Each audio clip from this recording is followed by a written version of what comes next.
This is a group that is a known front for the well-known Pakistan-based terrorist organization, Lashkar-e-Taiba. The group has been reported earlier. I mentioned to you about the Indian authorities providing information to the UN 1267 Sanctions Monitoring Committee. In fact, we are going to be meeting with the team again very soon, and we will be providing an update to the information that we have provided earlier.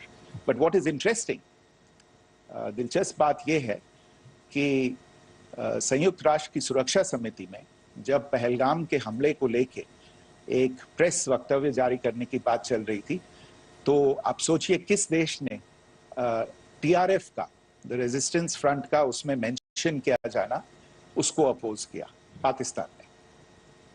This was after the fact that the TRF claimed responsibility for this attack not once but twice, within a few hours after the incident on the 22nd of April, and then again on the morning of 23rd April. And it is perhaps only after the full gravity of the incident was realized by its masters and handlers across the border that it was managed to back off from this claim. Obviously, that retraction doesn't convince anybody. तीसरी चीज जो मैं आपसे कहना चाह रहा था, और कर्नल कुरैशी और विंग कमांडर सिंह ने कल भी बड़े स्पष्ट शब्दों में और आज भी आपसे ये बात साझा की है. जो भारतीय रिस्पॉन्स है वो नॉन एस्केलेटरी है, प्रिसाइज है, सटीक है, मेजर्ड है और कंसिडर्ड है. Our intention has not been to escalate matters. We are only responding to the original escalation, as I said, and our response has been targeted, precise, controlled and measured. Only military, no military targets have been selected. Only terrorist infrastructure in Pakistan has been hit. Now, there are, as I said, a number of issues that have been raised in commentaries, and there's a lot of, as I said, unfounded disinformation and fabrication that has come from across the border. And I would just like to use this opportunity to set the record straight on some of these issues. The first of these is Pakistan trying to wash its hands off any and all involvement with terrorism. I think the Pakistani information minister said there are no terrorists in Pakistan. And I think he was challenged on that in the television program that he was appearing on. But even if I partially repeat myself from yesterday, I think Pakistan's reputation as the epicenter of global terrorism is rooted in a number of instances where concrete evidence is available, not just to India, but to governments and authorities and agencies around the world. There are several terrorist attacks around the world where Pakistani fingerprints have been found. I don't need to belabor the point with regard to this audience about where Osama bin Laden was found and who called him a martyr. Pakistan has also for decades pursued cross-border terrorism into India with impunity.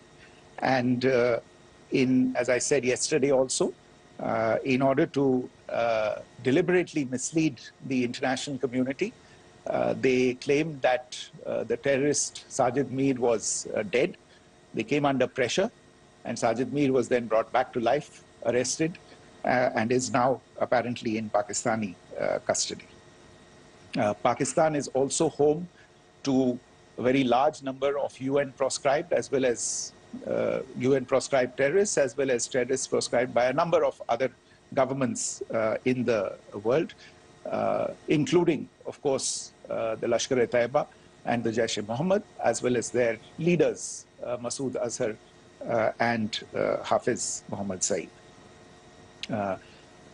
आपने देखा होगा हाल ही में पिछले ही कुछ दिनों में पाकिस्तान के रक्षा मंत्री और उनके पूर्व विदेश मंत्री दोनों ने इस बात को माना है कि पाकिस्तान का ऐसे ग्रुप्स के साथ जो रिश्ता है वो क्या रहा है. Both the defense minister and the former foreign minister of Pakistan, I think they've done a more eloquent job of this than I could ever do in terms of describing their country's implication in international terrorism and their involvement in housing these kinds of groups.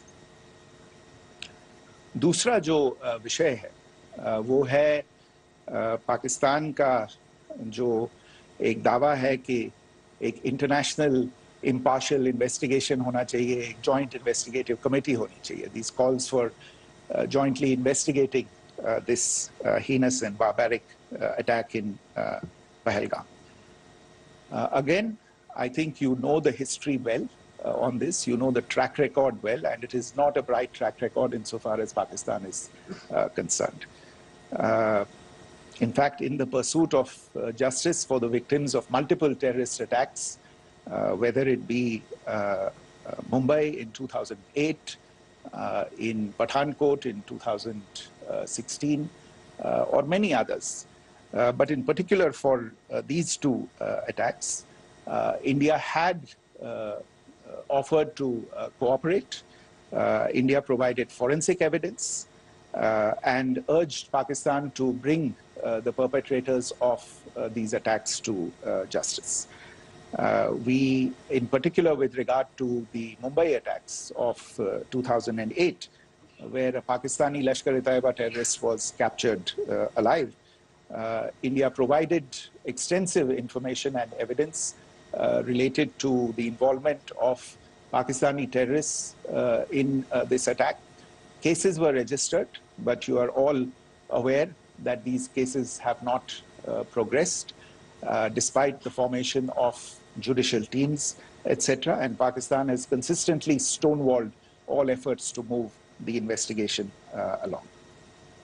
In fact, with regard to the Pathankot attack as well, a joint investigative team was formed. We gave access, unprecedented access, I should say, to Pakistani team to the site of the attack. Details of call records data and DNA, etc., were shared with Pakistan. We had shared with them details related that we had been able to access to the addresses of terrorists. We presented evidence against the office bearers of Jaish-e-Mohammed who had conspired in the attack, and the handlers of the terrorists who facilitated them and guided them in. But there has been no movement on this. So in all of this, I think the experience has not been positive, and it certainly doesn't give us the confidence now to take at face value Pakistani assertions of wishing to participate in a joint investigation. These are just delaying tactics. These are just stonewalling tactics. And in fact, there is reason to believe that Pakistan uses the evidence that we provide only to cover its tracks and, in fact, defend the terrorists who we are looking for and obstruct the path of investigation. A third point that I wanted to address was the claim that only civilians were killed in the strikes on the 7th of May. We have made the point very clearly that all attacks on the morning of 7th May were against carefully selected terrorist infrastructure, terrorist targets. It is not clear to us. In fact, seeing some of the coverage of the after effects of these strikes, including the funerals for the terrorists that were held yesterday, I think a lot of you have seen the reports and the coverage on media. If only civilians, if any civilians were killed in these attacks, I wonder what message this picture actually sends to all of you. This is a question that is worth asking. It's also odd that the funerals of civilians are carried out with the coffins being draped in Pakistani flags and state honors being accorded. As far as we are concerned, the individuals eliminated at these facilities were terrorists. Giving terrorist state funerals may be a practice in Pakistan. Doesn't seem to make much sense to us. Pakistan has also claimed that India deliberately attacked religious sites. This is completely false again. I have made it clear that the targets were terrorist infrastructure, terrorist facilities, and locations connected clearly with incidents of cross-border terrorism into India. And it is in fact Pakistan that is misusing religious sites as a cover to in fact radicalize, direct and indoctrinate and train terrorists. In fact, contrary to what Pakistan is claiming, yesterday Pakistan launched a targeted attack on the Sikh community in the state of Jammu and Kashmir, hitting Gurdwara in Poonch and the homes of Sikh community members, which came under attack.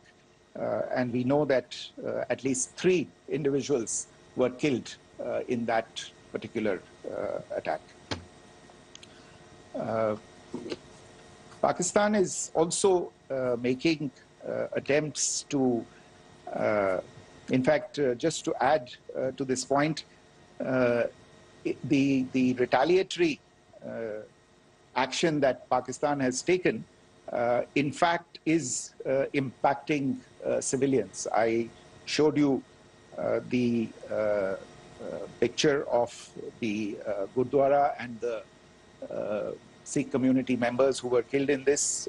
There are other civilians also who've been killed and injured in these attacks. In fact, since yesterday morning, a total of 16 civilians have been killed and 59 others have been injured in the attacks by Pakistan. Not only this, Pakistan is also making attempts as part of its disinformation campaign to paint our action with regard to cross-border terrorism through the communal angle. If that is the issue, then I think I can do no better than to cite or point you in the direction of the Pakistan Army Chief's speech of 16 April 2025. I think that is the last word in communal rhetoric. And in the Pahalgam attack itself, you are aware of the kind of religious profiling that was done there. And perhaps there is a linkage between these two events. I can only say that these nefarious designs will not be allowed to succeed in India. And it is to be noted that people from all faiths, all religions, all regions in India have unequivocally, not just in India, but around the world, have condemned these attacks. The Pakistani claims of now responding to India's strikes of the 7th of May. As I said right at the outset, it is India which is responding. The original escalation was by Pakistan on the 22nd of April. We are the ones who are responding to that escalation with the action that was taken yesterday morning. And again, I would like to emphasize that the action was restrained. It was directed towards non-civilian, non-military targets and confined to terrorist camps. And again, as we have been saying since yesterday, any further action by Pakistan, some of which we are seeing today, is nothing but escalation by Pakistan now, once again, and will be responded to and is being responded to appropriately. One point that I wanted to also address was the allegations to the targeting of a dam, the Neelam Jhelum project in Pakistan-occupied Kashmir. I want to say that this is an absolute and complete fabrication and a blatant lie. India has targeted only and only terrorist infrastructure, and the details of that, that terrorist infrastructure, together with the locations, were shared with you yesterday by Colonel Qureshi and Wing Commander Singh. I should note that if this kind of a claim is a pretext for targeting Indian infrastructure of a similar nature, Pakistan will be entirely responsible for the consequences that will undoubtedly follow. Finally, I want to address the some issues that have been raised related to the Indus Waters Treaty and the disinformation that has been raised in regard to that as well. The fact is that there have been fundamental changes in the circumstances in which the Indus Waters Treaty was concluded, and they call for a reassessment of the obligations under the treaty. Over the last year and a half to 2 years, India has been in communication with the government of Pakistan. We've sent several notices to them requesting for negotiations to discuss modification of the treaty. India has for 6+ decades now honored the treaty, even during periods when Pakistan imposed multiple wars on us, and even when relations were adversarial. Pakistan is the one that has been acting in violation of the treaty, deliberately creating legal roadblocks in India exercising its legitimate rights on the Western rivers. Any projects that India sought to build on the Eastern rivers, and even on the Western rivers, which we are allowed to by the treaty, were always challenged by Pakistan, thereby hampering our rights to utilize our legitimate waters under the treaty. In fact, if you see the preamble of the treaty itself states that the treaty was concluded in a spirit of goodwill and friendship. Mark those words, concluded in a spirit of goodwill and friendship. ये भारत का धैर्य और भारत की सहनशीलता है जो 65 साल से हम इतनी प्रोवोकेशन के बावजूद इस ट्रीटी को निभा रहे हैं. However, as has been made clear earlier as well, Pakistan has not responded to our requests to enter into negotiations for a reassessment of the obligations under the treaty. A number of conditions have changed. This is a treaty that was based on the engineering techniques of the 50s and the 60s. We are living through the first quarter of the 21st century. Technological changes and technological advancements have to be taken into account. There are demographic changes. There are climate changes that have taken place. There is the imperative of clean energy. And of course, the terrorism that Pakistan has wreaked in the state of Jammu and Kashmir itself has hampered India's ability to exercise its rights under the treaty. Pakistan's persistent refusal to respond to our requests to enter into government-to-government negotiations on the modification of the treaty is, in a sense, itself a violation of the treaty.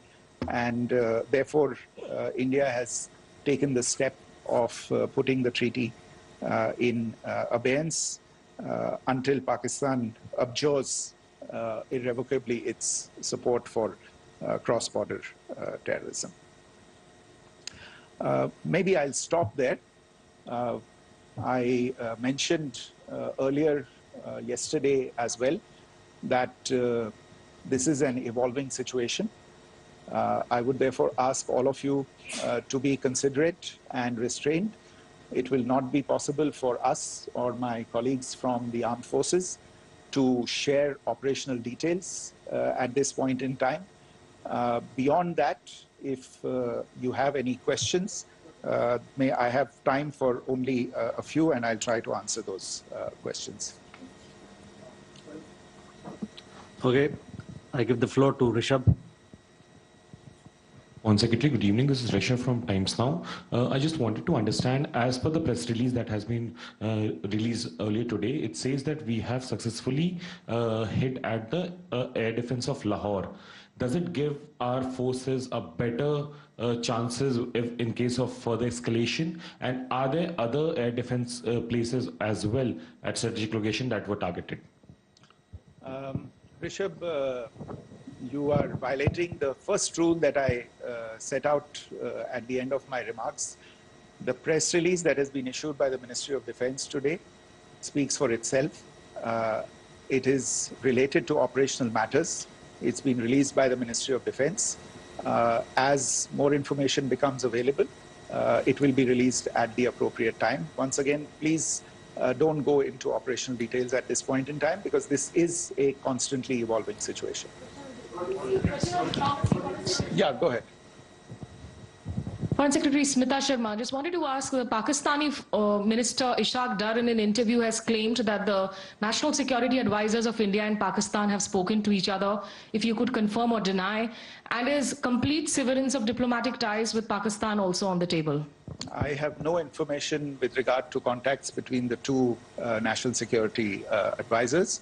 Insofar as diplomatic relations are concerned, you've seen the steps that were announced in response to the following the meeting of the Cabinet Committee on Security on the 23rd of April. There are no further steps that are under consideration at this moment in time. Here, go ahead.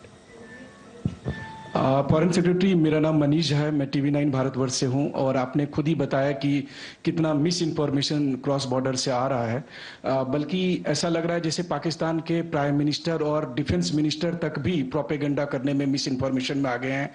वो कई बार तो ये तक दावा करते हैं कि हम 3 राफेल हमने गिरा दिया, इतने हमने मिग गिरा दिए, और जब उनसे पूछा जाता है तो वो कहते हैं कि सोशल मीडिया में हमने ये सब चीज़ें देखी थी। तो अगर आधिकारिक तौर पर अगर आप कुछ कह सकें इस पर, ताकि उन्हें भी समझ में आए कि इस तरह के प्रोपेगेंडा नहीं चलने वाला है। देखिए, जब सही समय होगा तो आधिकारिक तौर पे इसके बारे में सूचना दी जाएगी, लेकिन जो आपका प्रश्न है कि प्रधानमंत्री और उप प्रधानमंत्री और विदेश मंत्री, उनके रक्षा मंत्री इस तरह की बातें कर रहे हैं, तो इसमें अचरज की कोई बात नहीं है। आखिरकार ये एक देश है जिसने अपना इसका जन्म लेते ही झूठ शुरू हो गया था। 1947 में जब पाकिस्तानी फौज ने जम्मू कश्मीर पे दावा बोला, तो उन्होंने किसी ऐसे वैसे व्यक्ति से नहीं, संयुक्त राष्ट्र से झूठ बोला कि हमारा कोई लेना देना नहीं है इससे, ये लोग जो गए हैं वो तो कबायली हैं। वो तो जब हमारी फौज वहां पे पहुंची और यूएन के लोग, संयुक्त राष्ट्र के लोग खुद वहां पे पहुंचे, उन्होंने देखा कि वहां तो पाकिस्तानी फौज घुसपैठ करके आ गई है, उसके बाद पाकिस्तान को मुंह की देखनी पड़ी और उनको मानना पड़ा कि हाँ, उनकी फौज वहां पे कुछ समय से पड़ी हुई है।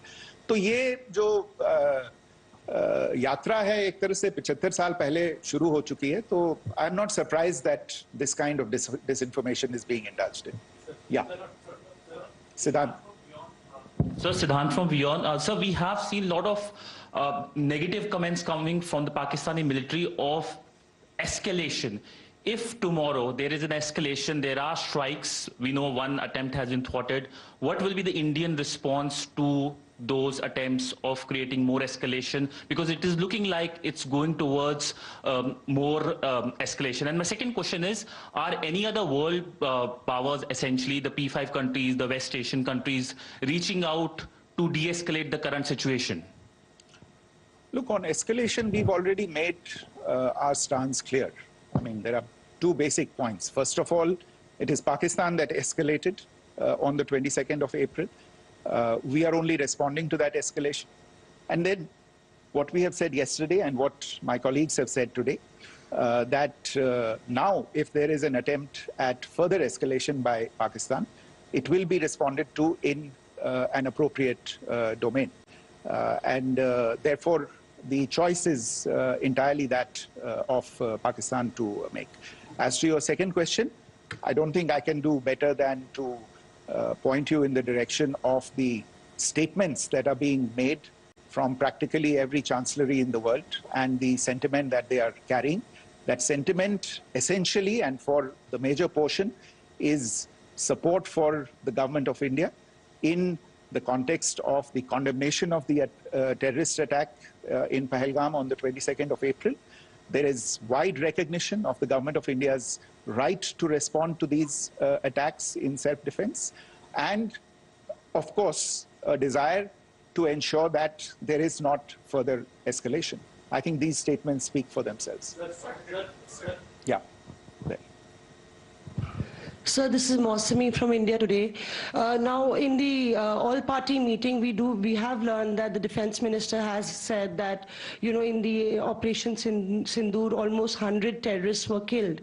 Would we have any details about what is the number like, and also about if there were any big faces, masterminds, terrorist masterminds who were in fact killed? There is also a report that Masood Azhar's family's 10 members have been killed, and Rauf Asghar, who was actually the mastermind of Pulwama, he's also been badly, severely injured. I don't have information at this point in time to share with you on these issues. But as I said, I think, you know, there is so much information out there on television, in the news media, in social media, that it sometimes looks like a long time has passed since this. Please understand that slightly over 36 hours only have passed since this operation was undertaken. Let us have some patience. Information will come out. It will be shared in due time. Shruti. Thank you, Foreign Secretary. Shruti Ranjan from Bloomberg. Sir, could you give us any understanding whether India has moved the IMF or the World Bank to kind of, you know, sensitize them about the the bailout that Pakistan has, and, you know, the kind of stuff that the Pakistan government is doing? Look, we have an executive director at the IMF. Tomorrow there is a meeting of the board of the IMF, and I'm sure that our executive director will put forward India's position. The decisions of the board are a different matter. You know the process through which they are made. But I think the case with regard to Pakistan should be self-evident to those people who generously open their pockets to bail out this country. And since you are from Bloomberg, I think you would have the data on how many IMF bailout programs have been, very good, thank you, have been sanctioned in the space of the last 3 decades. And I think you would also have an idea of how many of those programs have actually reached successful conclusion. Probably not many. So I think this is a decision that board members have to take by looking deep within themselves and looking at the facts. So we can, one last question, sir. Yeah. One last question. Foreign Secretary, I'm Siddhant from CNN News 18. I would like to know, since it's an opportunity to speak to you, I would like to know the response coming from United States since last 3 weeks. Saudi Arabia, Qatar. In fact, Prime Minister Modi spoke to Qatar before the strikes that evening. Perhaps how do you read the support coming from these countries? Perhaps traditionally they were seen on the other side. This time around, their statements are strong worded. In fact, India-Saudi joint statement also had a very strong condemnation, strong worded condemnation. United States at all level have condemned the attack and have extended support. In fact, Saudi Deputy Foreign Minister is in India. He just met EMS Jaishankar. Also, if you could shed some light on his visit, his meeting with EMS Jaishankar. In fact, we have also been told that he met Prime Minister Modi. Thank you. Look, all the countries that you named and many others, we have been in touch with them. The Prime Minister has spoken to a large number of world leaders. A large number of world leaders have called him, as have called the External Affairs Minister. As we speak, there are conversations going on today as well with world leaders. And your assessment or conclusion of the general tenor of these messages is very much on point. And I think this is a recognition of the fact, firstly, of the barbaric nature, the unprecedented nature and character and features of the attack in Pahalgam, and a recognition of India's right to respond to this. And also a recognition of the fact that in responding, we have been nothing but responsible and have done so in a restrained, in a measured, and in a non-escalatory manner. I think that counts for something. People have taken that into account, and that is what is explaining the kinds of reactions that we are seeing. And we appreciate the sentiments and the statements that have been made by the vast majority of world leaders. Yes, the Saudi Minister of State for Foreign Affairs is in Delhi. He had a meeting with the External Affairs Minister earlier today. I don't have further details at this moment, but if there are details, the ministry will share them at some point with you. Thank you. I think that's all we have time for today. We'll join you again soon. Thank you all. Thank you.